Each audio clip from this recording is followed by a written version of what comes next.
The night I found myself soaked to the bone, standing in my neighbor's greenhouse with a heavy rope, a hammer, and my heart beating out of my chest, I had planned a very different evening. I was supposed to be home, sitting by the fireplace at 8 p.m., sipping a cheap glass of Chianti and convincing myself that restoring old villas in Tuscany was enough for a fulfilling life. Instead, at 7:42 p.m., in the middle of the worst autumn storm of the year, my phone lit up. It was a text from her. "Matteo, I know it feels like the apocalypse outside right now, but are you home?" The window hinge in the greenhouse just snapped in the wind. "All my drafts are flying everywhere. That was how it all started. My name is Matteo. I am 36 and I run a woodworking and architectural restoration shop in San Gimignano, a quiet, ancient town in central Italy. My work revolves around 18th century oak beams, porous stone walls, and clients who demand a raw, natural aesthetic, but complain when the floorboards creak. I love the work. 'Cause wood and stone are honest. When a beam rots, you brace it, you carve a new piece to replace it, and if you do it right, it stands strong for another 100 years.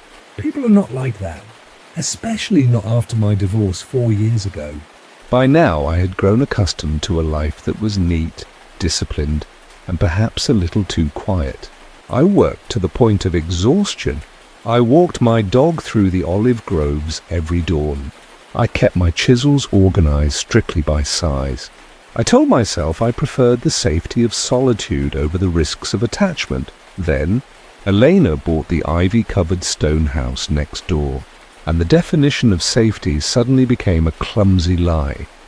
She moved in during late spring driving a beat-up Fiat, bringing along a greyhound named Dante and the look of a woman who had just escaped something suffocating to find freedom, but didn't quite know what to do with it yet.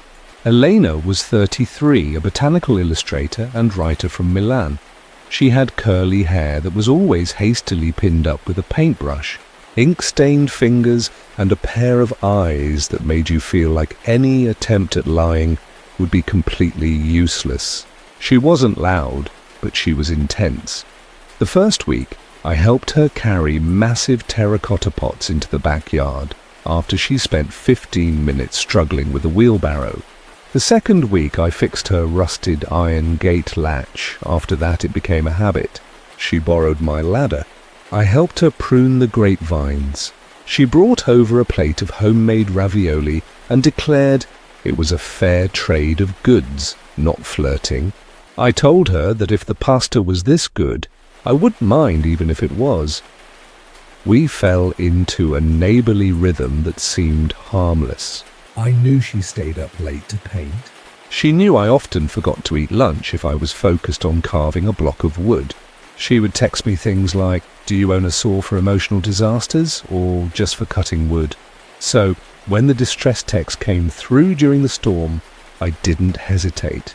I threw on my raincoat, grabbed my tool bag, sprinted across the shared courtyard that was flooding with mud and dead leaves, and found Elena wrestling with the heavy glass door of the rear greenhouse. "Tell me you are here to save my life," she shouted over the howling wind. "I am here to save your ferns and your paperwork," I shouted back, rushing inside. The scene inside was pure chaos. The wind screamed through the gap where the oak door had broken off its hinge. Rain poured over delicate hand-painted canvases and orchid pots. The smell of damp earth, crushed leaves, and wet ink blended together in the air. "Hold the other edge of the door," I ordered, pulling out a heavy-duty rope and a hammer. Elena rushed over, completely drenched. Her white shirt clung to her skin, and her wet curls were plastered to her cheeks, but she threw her entire body weight against the wooden door. The wind shrieked, "Trying to rip the door right out of our hands. You have no idea how authoritative you look right now," she yelled, trying to smile even though her teeth were chattering from the cold.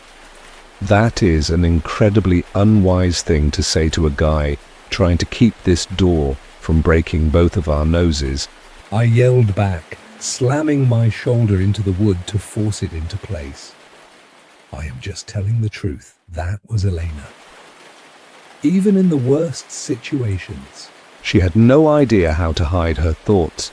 I looped the rope through the iron handle, wrapped it tightly around the stone support pillar, and drove a large nail into the wood to secure the knot. "Step back," I signaled. Elena let go and stepped away. The door rattled violently against the storm, but my rope and nail held it shut, safe, at least for tonight. The space inside the greenhouse suddenly felt incredibly small, even with the storm raging outside. A single dim lantern lit the corner of the room, casting our shadows against the stone wall.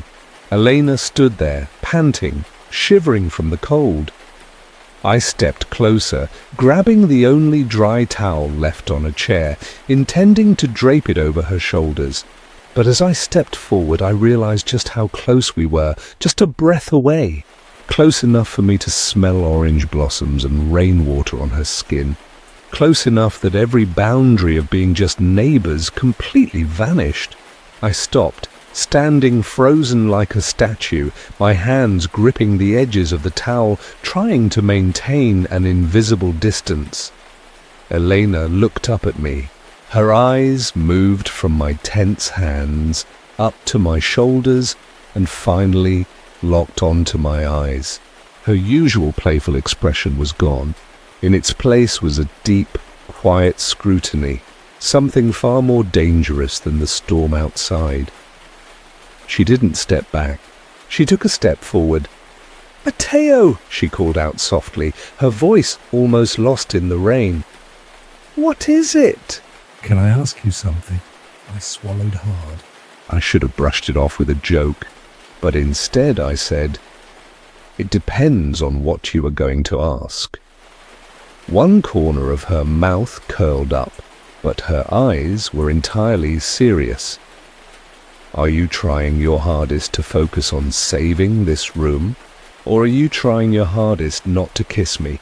My heart hammered against my ribs. The storm outside seemed to mute itself. I looked at her, and I made a fatal mistake. I chose honesty. "I'm trying my hardest not to kiss you," I said, my voice dropping low. Elena didn't move.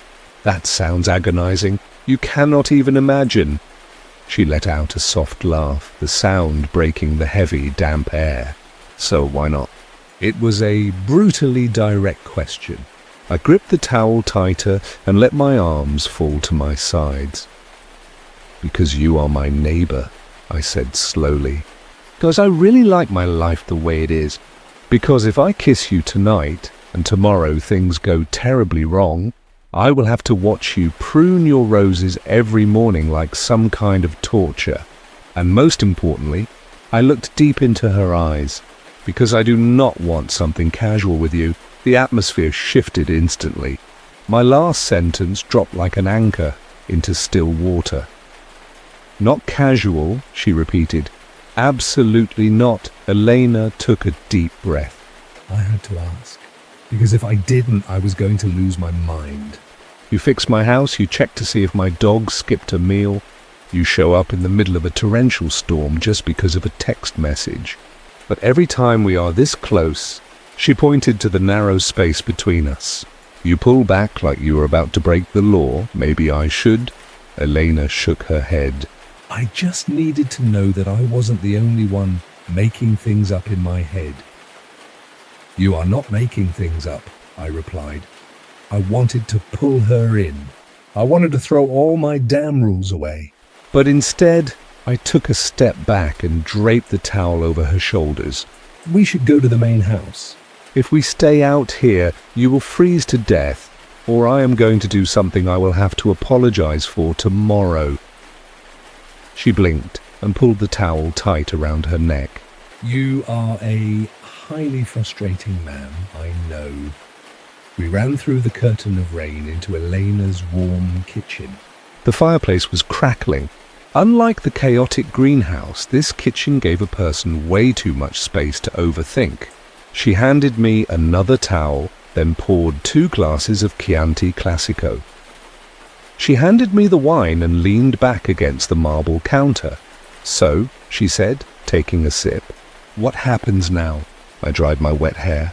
"Now we wait until tomorrow morning so I can install a new hinge." Elena stayed silent for a long time. She set her wine glass down, lacing her fingers together. "Actually, there is something else. This afternoon, before the storm hit, I got a phone call."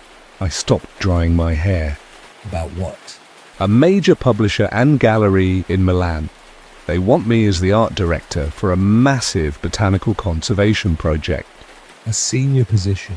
A salary I never dared to dream of. Back to the city, the galas, the exhibitions, I froze. Every plan in my head shattered. Milan was a 4-hour drive away, but it felt like a different universe. "When were you planning on telling me?" She gave a faint, sad smile. "Maybe never." Or maybe tomorrow, while I was packing my bags. Or maybe I was just desperately waiting to see if there was a big enough reason for me to turn them down. I placed my wine glass on the counter so hard the red liquid splashed over the rim. "You would leave?" "I don't know." Her voice broke, full of helplessness. "That is why I asked you that question out in the greenhouse. I need to know." "What we are." The only sound left was the popping of burning wood in the fireplace. Dante the dog walked in and curled up at Elena's feet. "When do they need an answer?" I asked. "Tomorrow at noon, damn it." I took a deep breath. "Elena, if I kiss you right now, is it because you are confused about a job offer, your greenhouse broke, and everything around you is just overwhelming?" Her eyes were steady. "No, then what is it?" Her voice dropped, sounding almost like a confession. "Because I have wanted this since the summer." My restraint snapped. I closed the distance between us, placing a hand on her cheek. I paused for one final second to give her the chance to push me away. She didn't. She grabbed the wet fabric of my shirt, and I kissed her. It was not a hesitant kiss. It was the release of all the restraint, all the stolen glances from the past few months. Her lips tasted like red wine and rain. Her hands ran through my hair, pulling me closer. In that dizzying moment, the whole world faded to nothing but the warmth of the fire, the thunder outside, and the undeniable truth that I had fallen in love with this woman without even realizing it. When we finally pulled apart, we were both breathing heavily. I rested my forehead against hers. "Well," she whispered, "this really isn't enough. It is all I can give you tonight." I laughed bitterly. But then Eleanor traced my chest and said the words that brought reality crashing back down. "Matteo, if I decide to stay in San Gimignano, I need it to be for the right reason." My hand stopped on her waist. I took a step back, letting the cold air rush between us. The selfish answer was so easy to say. Stay. Stay because I want you. Stay because I do not want to lose you the second I finally have you. But I was not a boy. I was a man who had already lived through a broken marriage. "You cannot stay for me," I said, my voice low and firm. Her expression fell. "You do not want me to stay?" "I did not say that." I shook my head slowly. "I want you to stay more than anything." "But if Milan is your dream, you have to go." "I will never be the reason you shrink your world and call that sacrifice love." She stared at me. "Shrink my world?" I leaned back against the counter. "I used to be married. You know that." That marriage started with love, then turned into compromise, and finally became a trap. Anything my ex-wife wanted to do outside of the family was considered selfish. By the time we divorced, she was like a tree with its roots chopped off. I refused to be a cage for anyone, especially you. I do not want you looking out at these olive fields 6 months from now. resenting me for keeping you here with one kiss during a storm. Elena looked at me in silence. A strange, deep understanding lit up her eyes. "Do you know," she whispered, "how incredibly rare it is for a man to desire you, but still put your growth above his own selfishness?" "I'm just trying to be a decent human being," I gave a sad smile. Even if it feels absolutely awful right now, Elena smiled. It was the brightest smile of the entire night. The thing is, Matteo, she turned to look out the pitch-black window. When they called me this afternoon, I wasn't happy. I wasn't excited. I just felt exhausted. I ran away from Milan to find peace here, and now they are handing me a much shinier version of the exact cage I just escaped. Before I could reply, Dante the dog suddenly barked toward the back door. Elena sighed and rubbed her temples. "If your rope snaps, I am selling this house to an American billionaire." "Trust me, my rope can hold 1/2 ton, I laughed, grabbing the flashlight. "Let's go check." We went back to the greenhouse. The rope was fully intact. The door was held tight. Elena crouched next to me. "So, it's safe? For tonight?" She turned to look at me, her eyes shimmering in the dark. "What about tomorrow morning?" "Tomorrow morning, I will install a brand new stainless steel hinge for you." "A permanent fix? Are we still talking about the window?" "Mostly." "Your definition of mostly is very dangerous." The next morning, I was at her greenhouse at 7:30 a.m. with screws, steel hinges, a power drill, and an overwhelming sense of nervous energy. The storm had passed, leaving behind a brilliant blue Tuscan sky and crisp, fresh air.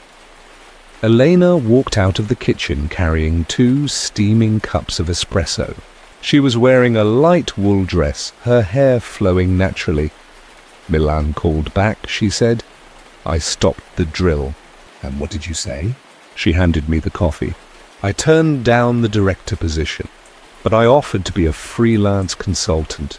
I will paint here, send them my drafts, and travel to Milan once a month for meetings. I stared at her. Did they agree? They said it was a crazy demand. She shrugged.